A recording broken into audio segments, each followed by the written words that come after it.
Bon, la migration en tant que telle, elle n'est pas un problème parce que de tout temps, l'homme a toujours migré d'un endroit à un autre. Donc c'est un phénomène, j'allais dire, normal pour chaque être humain, le fait de se déplacer, en tout cas d'un pays à un autre. Mais maintenant, la difficulté, c'est en termes d'irrégularité. On parle de la migration irrégulière. Et là, il y a plusieurs raisons aussi qui font en sorte que les gens quittent leur pays d'origine pour se retrouver quelque part.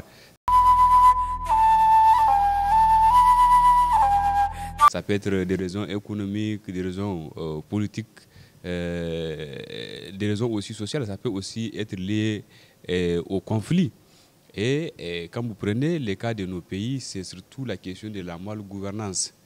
C'est-à-dire un jeune qui a étudié, qui est là, un diplômé, qui n'a pas d'emploi, il estime peut-être qu'il n'a pas d'autre choix que d'émigrer vers surtout l'Europe. Maintenant, les difficultés qu'il rencontre, c'est que c'est surtout en cours de chemin, au cours de ces voyages, puisque c'est une aventure qui est aussi périlleuse, puisqu'il y a beaucoup qui perdent aussi leur vie sans pour autant aussi oublier les tortures, les menaces, que ce soit au niveau de la traversée, mais aussi au niveau des pays d'accueil, notamment les pays maghrébins. Quand vous prenez l'exemple de la Libye, l'Algérie, même la Tunisie, il y a pas mal de soucis que ces migrants, surtout africains, rencontrent dans ces pays.